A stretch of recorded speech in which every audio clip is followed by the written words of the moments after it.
Aujourd'hui, on va se pencher sur quelques habitudes quotidiennes qui peuvent vider votre portefeuille plus vite que vous ne le pensez.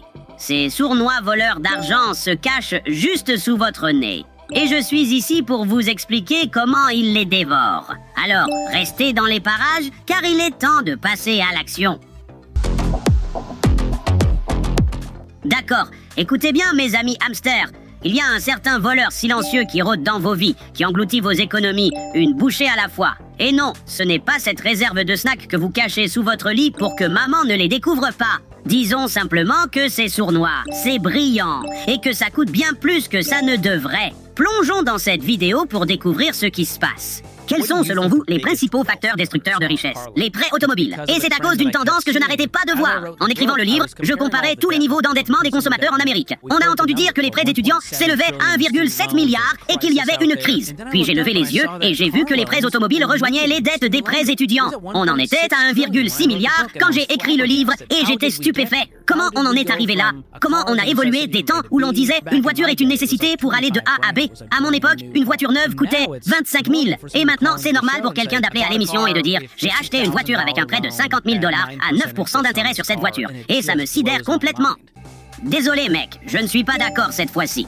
Les voitures sont toujours utilisées pour aller d'un point A à un point B.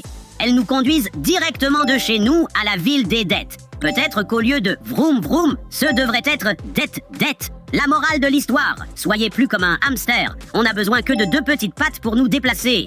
Bon, 4 pour être exact, mais qui fait attention? Alors, on a compris, non aux voitures, et oui aux roues, pour hamster. Mais le prochain intervenant affirme qu'il y a quelque chose de bien plus petit, et encore plus épuisant dans nos routines quotidiennes. Cette habitude minuscule coûte des milliers de dollars chaque année, selon lui, et je suis presque certain que presque tous parmi vous la pratiquent. Ça semble effrayant, mais la solution pourrait être plus simple que vous ne le pensez. Nous allons voir ça dans la prochaine vidéo. Arrêtez d'acheter du café à 5,50 $. Vous savez, vous allez au travail, vous dépensez 15 $ pour un sandwich. Qu'est-ce que vous êtes? Un idiot? Ça vous coûte 99 cents pour faire un sandwich à la maison et l'apporter avec vous. Si vous commencez à additionner ça chaque jour, cela fait 1 tonne d'argent. La plupart des gens, en particulier ceux qui travaillent dans les métropoles et qui commencent à peine leur emploi en gagnant leur premier 60 000 $, gaspillent environ 15 000 par an en trucs stupides. Et c'est ce qu'ils devraient arrêter de faire. 15 balles pour un sandwich? Est-ce qu'il y a des graines en or là-dedans ou quoi? Quoi qu'il en soit, vous voulez que je prépare des repas et que j'abandonne mes 5 shots de caféine quotidiens? Hamster, s'il te plaît. C'est comme courir dans une roue sans pause snack. Des tonnes d'efforts et aucune joie dans la vie.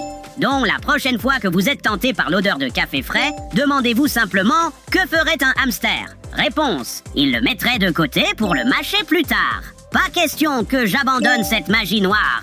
Mais qui sait, c'est peut-être un bon conseil pour les humains qui veulent mettre de l'argent de côté.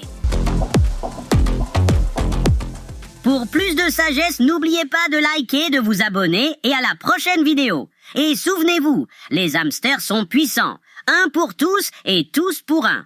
Au revoir.